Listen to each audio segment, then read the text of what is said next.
हजुरहरूले चक्रपथमा यात्रा गर्ने क्रममा स्वयम्भू आइपुग्दा यो ठाउँ पक्कै पनि याद गर्नुभएको होला। यी तीन मूर्तिहरूमध्ये बीचमा अवस्थित बुद्ध भगवानलाई चिने पनि बुद्ध भगवानको दायाँ अनि बायाँ भएका दुई मूर्तिको बारेमा अनभिज्ञ हुनुहुन्छ होला।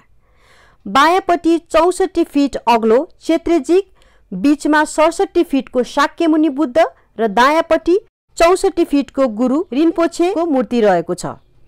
हो, यी तीनै विशाल मूर्ति रहेको स्वयम्भूनाथको पश्चिमपट्टिको स्थान नै बुद्ध पार्क हो।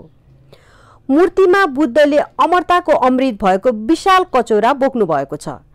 चेत्रेजिक सबै बोधिसत्वहरूमध्ये सबैभन्दा दयालु हुनुहुन्छ र ओम मणि पम्मे हुम मन्त्र जप गर्ने मानिसहरूले उहाँलाई मद्दतको लागि पुकार्छन्। असङ्ख्य हातहरू भएकोले उहाँले धेरै मानिसहरूलाई आवश्यक परेमा सहयोग गर्न प्रयोग गर्नुहुन्छ। गुरु रिन्पोछे, जसलाई गुरु पद्मसम्भव पनि भनिन्छ, पूर्ण रूपमा पवित्र व्यक्तित्वको रूपमा आदिम ज्ञानका संरक्षक हुनुहुन्छ, जसले वज्रयानको शिक्षा संसारलाई प्रकट गर्नुभएको थियो। यी तीन मूर्ति 25 मार्च 2013 मा 14औं दलाई लामाद्वारा अभिषेक गरिएको थियो। यस बुद्ध पार्कमा मूर्तिकलालाई प्रार्थना चक्रहरूले घेरेका छन्।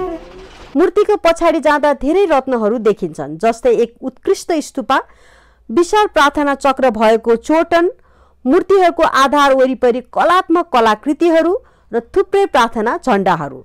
शहरको व्यस्त रिङ रोड नजिकै अवस्थित भए पनि यो शान्त आश्रयस्थल हो, जहाँ आगन्तुकहरूको निकै नै ठुलो खुइचो लाग्ने गर्दछ, किनभने यहाँ प्रवेश पनि निशुल्क छ। यो क्षेत्र स्वयम्भूनाथ मन्दिरको लागि सुविधाजनक प्रवेश बिन्दु पनि हो। यहाँबाट स्वयम्भू मन्दिर पुग्न 10 मिनेटको उकालो चढ्नुपर्ने हुन्छ।